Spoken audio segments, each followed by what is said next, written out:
Hola, chavos. Ahorita que se conecten sus demás compañeros, una pregunta. ¿Tuvieron clases de esta materia o es la primera clase que van a tener de la materia?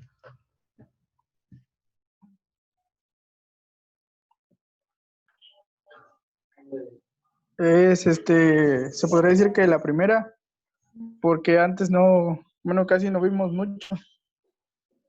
Más o menos qué vieron o qué les comentaron o de qué les dijeron que iba a tratar la materia. No me acuerdo bien. Con eso le digo todo. Ok. Entonces comenzamos desde cero. Ah, déjenme ver, me dijo Víctor que ya había dado de alta la plataforma a mi nombre de la materia. Déjenme ver por aquí andar. Aún no, porque chequé para buscar y el ID y la contraseña y no me aparecía aún. Ok, ya me apareció. Tenemos plan de estudio. Ya tenía tarea y clase de tema 1. Vamos a ver qué hay.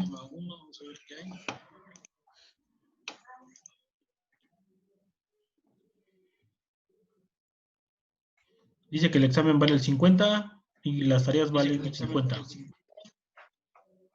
Órale. Alejandro Julián, quién sabe quién es. No, ese no lo conocí. De tarea tenían actividad de tema 1, ya la entregaron 3 personas, faltaron 2. No sé, a ver qué dice de la tarea que era. ¿Quiénes fueron? No lo aparece. Ahorita te digo. Fueron Erubiel, Noel y Miguel Ángel, los únicos que... Ah, y Víctor Alfonso. Ajá. 2, 3. Sí, se lo envié porque me aparecía apenas ahorita. Bueno, chequé. Me aparecía que no había sido enviada mi tarea. Ah, vamos a ver de qué habló.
Ok, ya vi que les dio.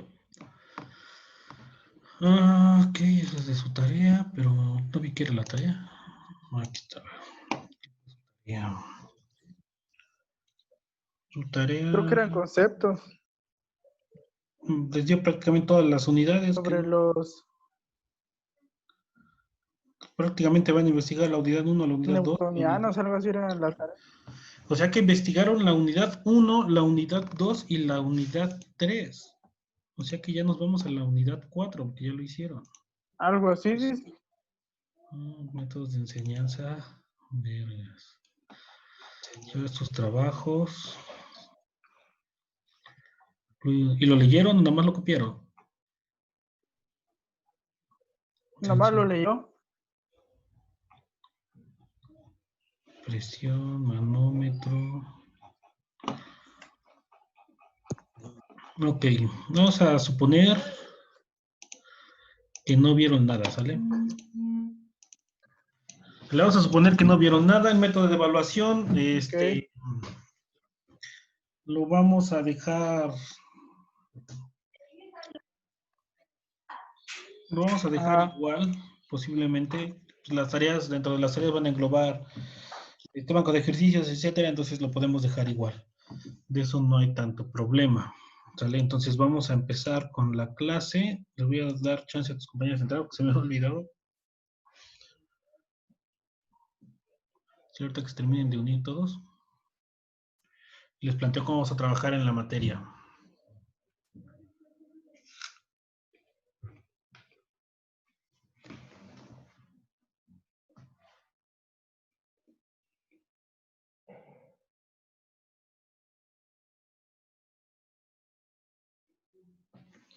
Me falta que entre Eric. Erubiel, Ángel. Nos falta Eric de unirse.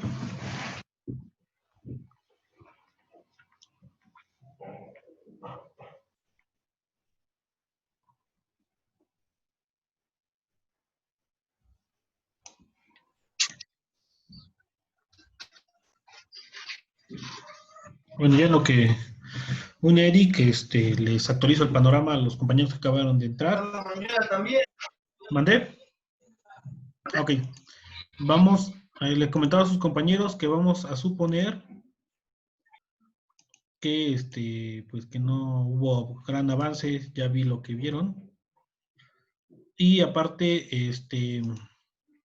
también pues vamos a simular que no vieron nada de la materia, vamos a empezar desde ceros, hoy les voy a tomar en cuenta la tarea que subieron con el docente anterior, pero pues vamos a ver las dos unidades, porque eso de nada más mandarlos a investigar, pues como que no. ¿Vale? Ahí hay conceptos de presión, gravedad específica y demás que son importantes de saber. ¿Sale? Porque al fin y al cabo son características de los elementos y esas características de los elementos van a definir cómo estos van a fluir a través de tuberías o cómo es que estos se van a comportar ante temperaturas, ante todos esos elementos, ¿sale? Entonces, ya el docente anterior les había hecho mención de lo que van a ver en la materia, ¿sale? Vamos, les voy a compartir pantalla nuevamente.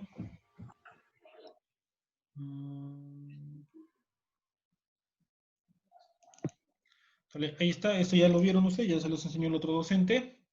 Primero es los conceptos básicos, propiedades de los fluidos, presión estática de fluidos. Aquí en presión vamos a empezar a trabajar con elementos compresibles e incompresibles. Cinemática de fluidos, vamos a ver cómo es que estos fluidos empiezan a desplazar sobre superficies, ecuación de Bernoulli y de la masa y de la energía. ¿Sale? Es como a partir de estos nosotros podemos generar energía. ¿Sale? Cómo es que la energía existe dentro de los fluidos. Algo similar a lo que podríamos ver nosotros en dinámica. ¿Sale? En dinámica de cuerpos rígidos. Aquí sería todo lo que es la ecuación de Bernoulli, de las masas y de energía. Posiblemente hagamos ahí algunas analogías en cuestión de ahí se me fue el nombre, de circuitos eléctricos. Y por último, flujo en tuberías, todo lo que entra ahí, la parte de fricción y pérdidas de energía, pérdidas de presión, por ejemplo, por cada número de elemento del cual está compuesta nuestra tubería, tubos, válvulas y demás, todo eso provoca una pérdida de presión dentro del circuito. Entonces, todo eso se debe considerar a la hora de hacer el circuito para la parte de mecánica de fluidos. ¿Sale? Vamos a iniciar. ¿Sale? Aquí tenemos nuevamente un libro. ¿sale? Yo soy más de libros, ¿sale? Ustedes, la parte de la mecánica, pues ya la hemos visto muchas veces con ustedes, no le veo mucho motivo a volver a entrar, ¿sale? Ya vimos también el diseño mecánico y lo vimos, lo debieron haber visto en estática, cómo es que la mecánica clásica tiene sus subramas, ¿sale? Desde la estática, dinámica, mecánica de cuerpos rígidos, etcétera, ¿sale? Por ahí ya vieron, creo que hidráulica en la materia de circuitos hidráulicos. Sí, creo que ya la llevaron, si no mal recuerdo. Hasta donde yo recuerdo esa materia ya la llevaron, déjenme checar. Lo que sea inyección, termo. Sí, esa materia ya la llevaron.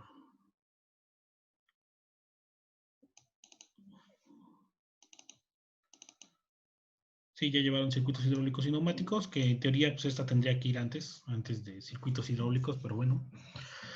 ¿Sale? Entonces vamos a ver algo de la dinámica de fluidos, que simplemente, ¿sale? Es como estos van a fluir o los movimientos que van a tener, ¿sale? Y todo lo que engloba. ¿Sale? Pues, ¿qué es un fluido? Pues ya sabemos qué es un fluido, es una sustancia que se encuentra en el estado de la materia, en un estado de la materia, sale de manera líquida, lo que provoca que sus partículas, ¿sale? No tengan una gran adherencia como en el caso de las partículas de los sólidos, ¿sale? Pero esa adherencia es mucho menor que la de los gases. Recordemos que recordemos que los sólidos tienen una gran adherencia y que crean sus estructuras cristalinas y eso permite que el elemento sólido tenga una dureza, tenga una flexibilidad, etcétera. En el caso de los fluidos, ¿sale? Esta unión no es tan fuerte, pero a la vez no es tan débil. ¿A qué me refiero? A que siguen manteniendo su unión, pero les permite más flexibilidad en cuanto a la deformación que estos pueden tener. De ahí es que los líquidos pueden tomar la forma del objeto que los va a contener. En cambio, los sólidos, pues, ya tienen una forma predefinida. ¿Vale? Entonces, aunado a esto, por eso es que los líquidos se utilizan para diferentes tipos de procesos. Por ejemplo, independientemente de que sean combustibles, ¿sale? Los fluidos se utilizan para, al menos en su caso, en la parte de mecánica automotriz y en la parte de mecánica, utilizan los fluidos como sistemas lubricantes de sistemas mecánicos. ¿Por qué? Porque se pueden desplazar y pueden tomar la forma de cualquier contenedor y además, ¿sale? Provocan la disminución de la fricción entre las partículas del elemento mecánico y sucede una fricción solamente entre las partículas del elemento líquido. Entonces, por eso es que se utilizan ahí como elementos fluídicos. Ahora, va a depender también del grado del líquido, de qué tan espeso, qué tan, podemos decirlo, aguado es, las aplicaciones de estos elementos. Por ejemplo, podremos considerar a la grasa como un líquido, pero obviamente esta grasa no la van a aplicar a ustedes para un sistema de lubricación en el cual se requiera que ese fluido esté en constante movimiento. Por ejemplo, el fluido no solamente, el aceite no solamente se utiliza este, para lubricar, en algunos casos se utiliza tanto para lubricar como para refrigerar, ¿sale? Ya que estos fluidos son los que a este, van a cambiar de temperatura junto con los elementos mecánicos, se coloca un sistema de enfriamiento y es una manera en la cual se puede enfriar el fluido. Inclusive también este tipo de fluidos se utilizan para sistemas hidráulicos, que ya los vieron, que esos Como la sistemas ley de Pascal, hidráulicos, ¿no? exactamente, por medio de la ley de Pascal, nos permiten con la conversión de energía, podríamos decirlo, fluídica a energía mecánica, ¿sale? E inclusive podemos generar calor también a partir de este tipo de fluidos. De la misma forma, el aire puede ser utilizado para estas características, ¿sale? Pero hay una diferencia muy grande, ¿sale? Que perdón, el aire no, los gases, ya estábamos hablando hace ratito de la fuerza entre sus moléculas. En cuanto a los gases, esa fuerza entre moléculas es muy pequeña, ¿sale? Esa fuerza casi es inexistente. ya que los gases se pueden dividir de manera muy fácil y estos, inclusive en vez de mantenerse juntos, lo que hacen es expandirse. Entre sus moléculas se rechazan y se empiezan a expandir. En el caso de los fluidos, no. La gran diferencia entre los fluidos y los gases, que podríamos decir que tienen características similares, ¿sale? Es que los gases es un material compresible, o sea que se puede comprimir. Por eso es que podemos aumentar la presión en un depósito y si nos damos cuenta podemos marcar que ya está lleno cuando la presión empieza a aumentar, ¿sale? O cuando empezamos a detectar cierto nivel de presión y podemos seguir agregando más material. Mientras que en los sistemas, mientras que con los líquidos, una vez que el sistema, ¿sale?, ya llegó a su tope y nosotros le seguimos alimentando, la presión va a crecer de manera exponencial, porque es un material que no es compresible, ¿sale? Y al no ser compresible, ¿sale?, obtenemos mayor energía mecánica a partir del intento de comprimirlo. Entonces nos menciona aquí, ¿sale?, que la diferencia entre un sólido y un fluido se hace con base a la capacidad de la sustancia para oponer resistencia a un esfuerzo cortante. ¿Sale? Hace ratito en diseño mecánico estábamos hablando de los esfuerzos cortantes y en el video que le subió su docente anterior también hace mención de los esfuerzos cortantes. Los esfuerzos que más fácil comprendemos son los esfuerzos normales y los esfuerzos normales ya sabemos que son compresión y tensión. Pero los esfuerzos cortantes son aquellos esfuerzos que son tangenciales, ¿sale? O sea, que no son sobre el eje de simetría del elemento, sino que suceden en un costado del elemento, de manera tangencial. Le podemos decir que es como la fricción, simplemente rozan el material en un costado, ¿sale? Entonces su docente ya les había puesto ahí que el sólido opone una resistencia y esto provoca la deformación. ¿Sale? Por ejemplo, en un tornillo, pues ese esfuerzo cortante pues puede provocar un guillotamiento o puede provocar un desplazamiento de material. En este caso, es lo que provocan los sólidos, ¿no? Que esto hace que se deforme. Obviamente ahí ya entrarían más conceptos de diseño, perdón, de mecánica, pero estamos hablando de fluidos. Dice que un fluido se deforma de manera continua bajo la influencia del esfuerzo cortante, sin importar lo pequeño que sea. ¿Sale? ¿Qué quiere decir entonces? Que un fluido tiene una deformación muchísimo mayor, ¿sale?, que un sólido. Y eso nosotros lo podemos ver. Si yo tengo una gota o yo tengo cualquier material, ¿sale? Si yo, cualquier material sólido, perdón, líquido, si yo le ejerzo alguna fuerza, alguna presión, esta se va a deformar sin oponer prácticamente nula resistencia, ¿vale? Mientras que el sólido, ¿sale?, va a ofrecer una resistencia que yo lo pueda deformar, hasta que va a llegar un punto, ¿vale?, que nosotros ya conocemos ahí el límite de proporcionalidad, que es cuando la deformación va a ser permanente, va a llegar a un punto en el que yo voy a provocar posiblemente una ruptura, dependiendo de las características del sólido. Si es muy dúctil, pues posiblemente se va a seguir deformando, pero si es muy rígido, va a llegar a agrietarse. Nos dice que en los sólidos el esfuerzo es proporcional a la deformación, pero en los fluidos el esfuerzo es proporcional a la razón de deformación. Cuando se aplica un esfuerzo cortante y constante, llega un momento en que un sólido a cierto ángulo fijo deja de deformarse, en tanto que un fluido nunca deja de deformarse y tiende a cierta razón de deformación. Y es lo que nosotros podemos ver, ¿sale? Si yo aplico fuerza sobre un fluido, este se va a seguir deformando, ¿sale?, hasta que posiblemente quede una pequeña lámina del fluido, algo muy pequeño, y aún así voy a poder seguirlo deformando. ¿Sale? Entonces, eso es lo que su docente les había dibujado la vez pasada en el rectangulito ese que se deformaba y ponía que se seguía deformando y deformando y deformando, ¿sale?, a partir de que se le iba agregando una fuerza. ¿Sale? Obviamente en el fluido va a ser muy fácil ese deformamiento y no importa la fuerza que sea, ese deformamiento va a existir. Mientras que en el material sólido debemos superar, ¿sale?, esa resistencia, ¿sale?, a la deformación para poder deformarlo. ¿Sale? En el fluido es muy fácil. ¿Vale? Aquí nos menciona algo, dice, la velocidad del fluido disminuye con la profundidad debido a la fricción entre las capas del mismo, llegando a cero en la placa inferior. ¿Vale? Ok, aquí nos dice algo que ya les mencioné cuando vimos mecánica de materiales. Dice, el lector recordará por lo aprendido en estática que el esfuerzo se define como la fuerza por unidad de área y se determina cuando se divide la fuerza entre el área sobre la que actúa. ¿Sale? Y ya eso lo conocemos como esfuerzo normal. Y la componente tangencial de una fuerza que actúa sobre una superficie por unidad de área es el esfuerzo cortante.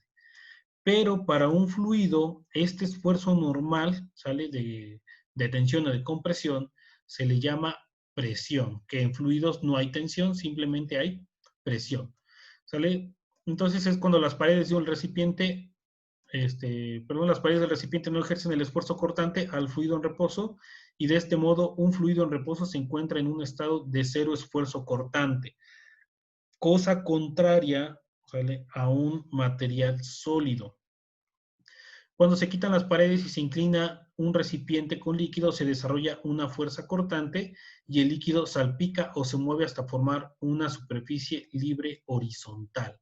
¿Sale? Que es lo que nosotros hemos visto cuando tenemos un vaso o tenemos una jarra y empezamos a servir agua, lo que sucede es que el fluido vuelve a tomar forma de la posición del objeto que nosotros tenemos, que lo está manteniendo, ¿sale? Y hasta que llega a estabilizarse, nosotros vamos a tener ahí una fuerza cortante. Pero mientras que este esté completamente estático, eso no va a existir. ¿Sale? Primer relativo constante, eso no.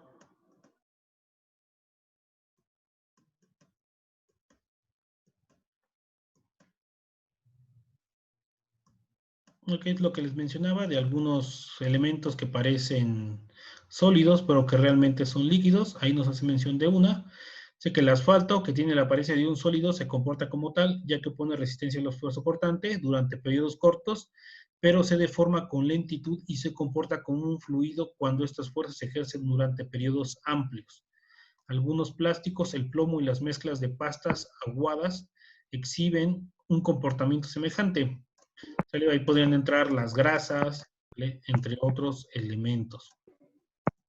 Y esta imagen de aquí, ¿sale? Era lo que les mencionaba hace rato, ¿sale? Que las moléculas de cada uno de los tipos de, de los estados de la materia, el sólido, ¿sale? Tiene una atracción entre sus propias partículas, lo que provoca que éstas puedan crear estructuras cristalinas, ¿sale? Que es de lo cual están formados los componentes sólidos, y que a partir de esas estructuras, de las formas de esas estructuras cristalinas, va a ser el tipo de material que sea dúctil o rígido. Mientras que la del medio, que es la de los líquidos, ¿sale? Se van a encontrar por grupos de moléculas pequeñas, ¿sale? Que van a encontrar atracción entre ellas, pero esa atracción no va a ser tan grande como la de los sólidos. Y en comparación, las moléculas de los gases, ¿sale? Que podríamos llegar a decir que estas se repelen, ¿sale? Van a tomar direcciones al azar, por lo tanto eso provoca que los gases se expandan. ¿Sale?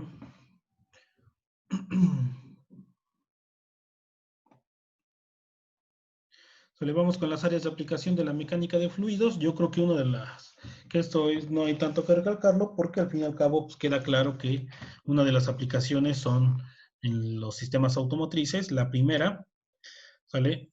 Es el cómo se va a desplazar de un lugar a otro, salen los fluidos dentro del automóvil, ya sea, por ejemplo, los fluidos, el combustible, que en este caso sería la gasolina, que del depósito debe ser transmitido desde ese punto hasta la parte de los inyectores. Otro elemento sería el líquido anticongelante, ¿sale? Que es el que va a estar pasando por la mayor parte de los elementos cercanos al motor, ya que se utiliza para enfriar, ¿sale? Y ahí también se debe tomar en cuenta las características del fluido, ¿sale? Para ver que sus características de compartición de energía sean buenas, de sus capacidades térmicas sean buenas para que éste pueda obtener o pueda adquirir la temperatura de los elementos por los cuales llega a tener contacto, ¿sale? Para que a la misma vez sea fácil el enfriarlo. No tiene ningún caso que yo le coloque un dispositivo que no sea, que no tenga bien las capacidades térmicas, porque en primera no va a recolectar la temperatura del motor y en segunda va a ser muy complejo enfriarlo, ¿sale? Entonces ahí entran esas características, ¿sale? Y obviamente, ¿dónde más la van a aplicar ustedes como mecánicos automotrices? Pues si ustedes se llegan a ir a la industria, etcétera, o inclusive en algunos talleres que tienen ahí los elevadores, ¿sale? Si se dan cuenta, un elevador tiene un depósito de aceite y no es más que un sistema hidráulico. Y este sistema hidráulico pues también lleva a contar la parte de la mecánica de fluidos. Recordemos que si yo empiezo a comprimir algún elemento, en el caso de esas grúas, de esos elevadores, perdón, el aceite, cuando yo trato de comprimirlo, lo que provoco es una fricción exagerada dentro del material, entre las moléculas de ese líquido, produciendo calor, ¿sale? Entonces ahí debemos de tomar en cuenta que esos elementos se calientan, ¿sale? Y aparte la presión que se va a generar, y dependiendo del material, del tipo de aceite o del tipo de fluido, yo voy a determinar cuál es la presión a la cual este se va a someter. Y a partir de eso, pues viene el cálculo de mangueras y demás, que eso lo debieron haber visto en circuitos hidráulicos. Son las que luego trabajan con líquido de frenos, ¿no? Sí, O aceite. sí, cuando son temperaturas muy, perdón, cuando son presiones muy elevadas, en primera, la manguera debe soportar temperaturas altas porque el aceite se calienta cuando lo comprimen. Y la segunda es mantener presiones altas. En caso de que no sea así, lo que va a suceder es que la manguera va a empezar a tener fisuras o inclusive se puede llegar a romper. ¿Sale? Por ejemplo, en las máquinas de construcción, ya ven que algunas son hidráulicas, una simple fuga de una de las mangueras, sale una pequeña fisura, es extremadamente peligroso, en primera porque el aceite sale prácticamente hirviendo, y en segunda porque la presión es tan grande que puede llegar a dañar a una persona. Se le puede llegar a provocarle heridas graves. Sale aquí, por ejemplo, nos dice la que les mencionaba, mecánica de fluidos en un automóvil. Todos los componentes asociados con el transporte de combustible del tanque, de esta hacia los cilindros, la línea de suministro de combustible, la bomba, los inyectores o el carburador, así como la mezcla de combustible con el aire en los cilindros y el purgado de los gases de combustión en los tubos de escape se analiza aplicando la mecánica de fluidos. ¿Sale?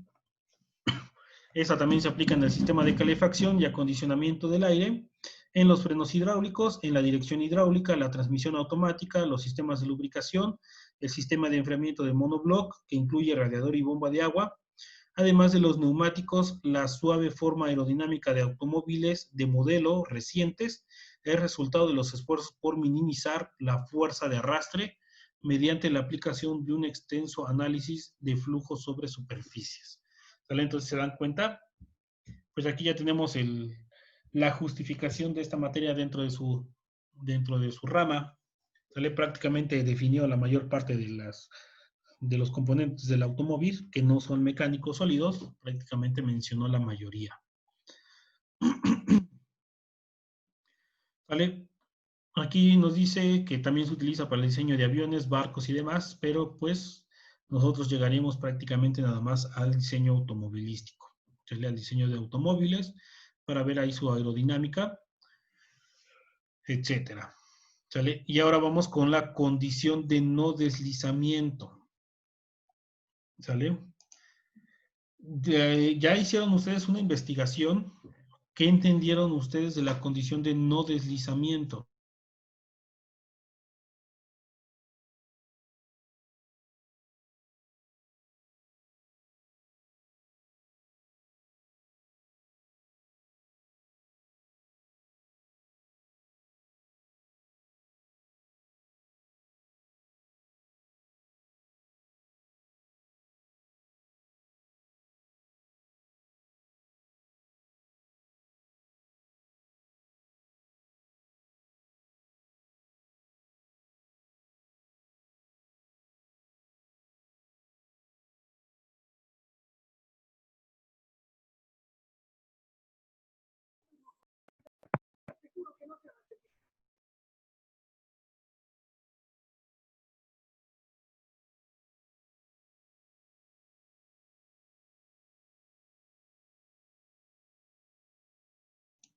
Lo que nos dice esta condición de no deslizamiento es que cuando un fluido, ¿sale?, está fluyendo, ¿sale?, y se le coloca un objeto dentro de su paso, ¿sale?, que imposibilita, lo que nosotros obtendríamos sería esta imagen de aquí, ¿sale?, esta de acá. ¿Qué representa esta imagen? Este orificio que nosotros tenemos aquí representa un objeto, ¿sale? Eso es un objeto. Las líneas blancas representan el movimiento del fluido, ¿sale? Estas líneas blancas son el fluido. Eso quiere decir que este fluido, ¿sale?, se está desplazando en esta dirección, ¿sale? ¿No? El fluido se está desplazando en esta dirección. Y aquí, pues obviamente, tenemos que nuestro fluido se vuelve a desplazar en esta dirección, ¿sale? Es lo que nos representa esta imagen. Lo curioso aquí, o lo curioso de esta condición de no deslizamiento, ¿sale?, es que cuando el fluido llega, ¿sale?, al objeto, el fluido se detiene por completo. ¿A qué me refiero? Que toda esta línea blanca que nosotros tenemos aquí, todo el agua que está sobre la superficie del objeto, no está fluyendo, está completamente detenida. Podríamos decir que esas partículas de agua se quedaron adheridas, ¿sale?, a esa superficie, ¿sale? Entonces, las demás partículas que llegan, lo único que hacen es desplazarse, pero sobre las otras partículas de agua. Esa es la condición de no deslizamiento, o sea que este fluido que venía al movimiento, al encontrarse con ese objeto, simplemente se pega, ¿sale?, a ese objeto y deja de fluir. Y solamente son las otras partículas que llegan y que toman contacto con las mismas partículas de agua las que están fluyendo. A eso se refiere la condición de no deslizamiento. ¿Por qué se va a pegar? Pues simplemente por los efectos viscosos, porque recordemos, una superficie, por más lisa que nosotros la veamos, tiene una pequeña corrugación, posiblemente milimétrica, nanométrica, ¿sale? Y ahí es donde las partículas de agua se atoran hasta convertir o hasta hacer que la superficie del líquido sea más lisa y permita entonces que el agua empiece a fluir, ¿sale? Y por lo tanto, todas esas partículas que quedan adheridas a ese objeto no tienen movimiento. Y esa es la condición de no deslizamiento.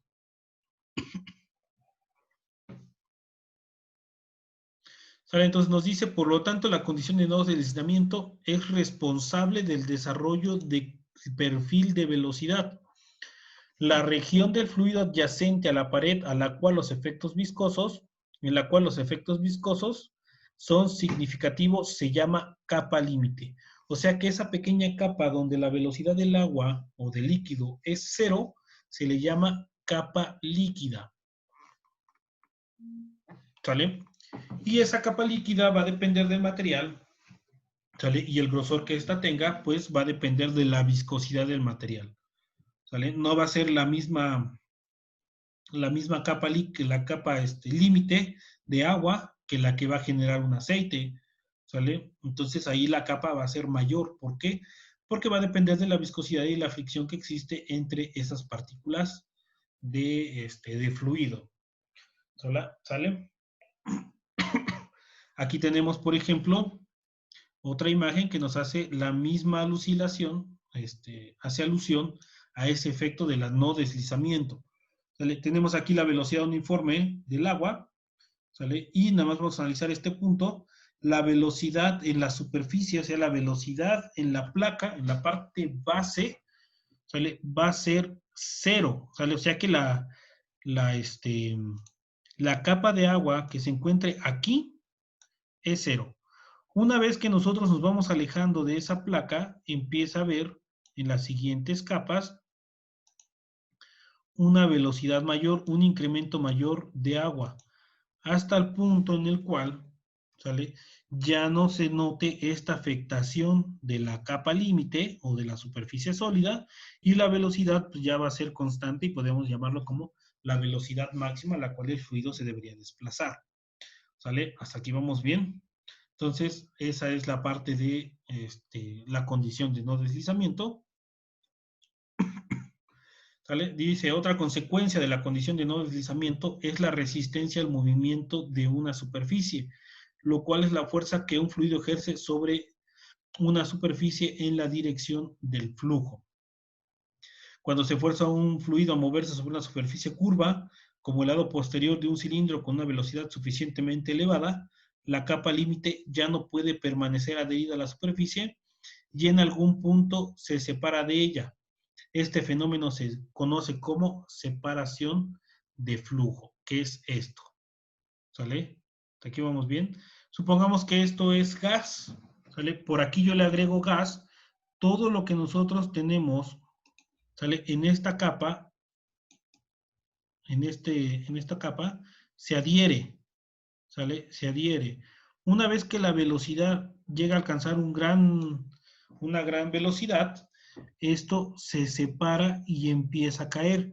Ejemplo, cuando ustedes sirven una jarra de agua, ¿sale? No sé si se han dado cuenta, por ejemplo, esta es la jarra de agua, ¿sale? Y ustedes empiezan a servir, déjenme cambio de color.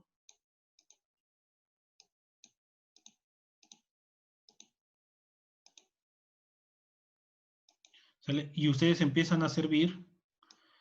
¿Qué es lo que pasa muchas veces? Tienen su vaso, el agua ya está más o menos en esta posición y empiezan a servir y en vez de que el agua caiga de manera normal de esta forma hacia el otro recipiente, ¿sale? Lo que le sucede es que tienen la mala suerte y el agua hace esto. Se va por acá y se va por su vaso. ¿Sale? ¿Les ha pasado? ¿Sale? A eso se refiere, ¿sale? Con esta parte de separación de flujo. Cuando la fuerza que lleva aquí el agua es muy grande, ¿sale? Lo que va a pasar es que esto, ¿sale? Pues realmente en vez de tener esa dirección, ¿sale? Obtenga la dirección que ustedes quieran, esta dirección, ¿sale? Pero siempre y cuando la fuerza con la cual ustedes lo estén sirviendo sea mayor. En caso de que la fuerza no sea mayor, pues van a hacer su regadero porque el agua se va a quedar adherida a la capa superficial de quién, pues del recipiente que la estaba conteniendo.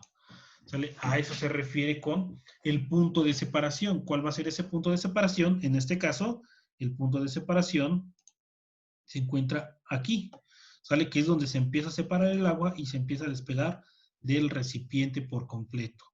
En el caso del otro ejemplo, que es este, ¿sale? Nuestro punto de separación, pues obviamente, se va a encontrar aquí, ¿sale? En el punto ideal.